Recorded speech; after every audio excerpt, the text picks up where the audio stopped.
इस taxi driver ने मौका पाकर जब चारों ओर कोई नहीं था, मृत व्यक्ति के बैग से भारी रकम चुपचाप अपने ट्रंक में भर ली।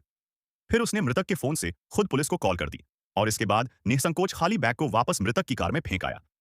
यह सब करने के बाद वह युवक अपनी टैक्सी लेकर वहां से निकल पड़ा। घर पहुंचते ही उसने पहले सारे पैसे निकाल कर गिना। देखा कि पूरे 1 लाख युआन, करीब 10 लाख रुपए थे। वह खुशी से फूला नहीं समाया। सोचने लगा कि अब तो उसकी किस्मत चमक गई। जल्दबाजी में उसने वह पैसा अपने बिस्तर के नीचे छुपा दिया, लेकिन थोड़ी देर में उसे लगा कि यह सुरक्षित नहीं है। फिर उसने पैसे बाहर निकाले और उन्हें सावधानी से बिस्तर के नीचे अच्छे से सजाकर रख दिया।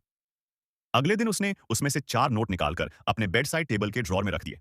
रात को सामने वाली औरत उसके घर फोन करने आई। कॉल करने के बाद उसकी नजर अनजाने में उस ड्रॉर पर पड़ी जहां उसे पैसे दिखाई दिए। उसकी नीयत खराब हो गई। उसने धीरे से ड्रॉर खोला और देखा कि वहां 400 युआन, करीब 4000 रुपए रखे थे। वह सोचने लगी, अगर मैं एक नोट ले लूं तो शायद पता भी नहीं चलेगा। चुपके से उसने एक नोट चुरा लिया और युवक का धन्यवाद कर वहां से चली गई। जैसे ही औरत चली गई, युवक कमरे में आराम करने जा रहा था कि उसे फोन लाइन ड्रॉर में अटकी दिखी। ड्रॉर खोलते ही उसे पता चला कि एक नोट गायब है।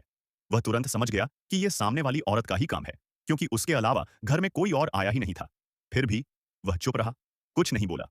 उसने फिर से ड्रॉर में एक नोट रख दिया। अगले दिन वह औरत फिर आई, इस बार लंबी दूरी का कॉल करने के लिए।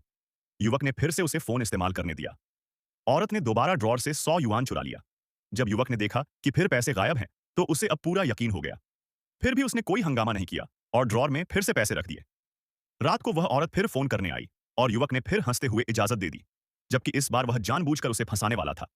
उसने कहा कि उसे बाजार जाना है और फोन करने के बाद दरवाजा बंद कर देना। औरत ने सोचा कि अब कोई नहीं है और जब वह फोन कर चुकी तो पैसे चुराने लगी। तभी अचानक युवक ने उसे रंगे हाथों पकड़ लिया। युवक ने गुस्से से कहा, 2 बार हाथ साफ कर चुकी हो, क्या तुम समझती थी कि मुझे कुछ पता नहीं चलेगा? औरत घबराकर बोली, मैं तो आज पैसे वापस रखने ही आई थी। युवक ने हंसते हुए कहा, तुम्हारे इस झूठ पर मैं कैसे यकीन करूं? असल में कुछ दिन पहले युवक ने देख लिया था कि सामने वाली औरत का मोबाइल फोन टूट गया था। इसलिए उसने जानबूझकर अपने घर के लैंडलाइन फोन से उसकी मदद का बहाना बनाया ताकि वह उसके घर आने लगे।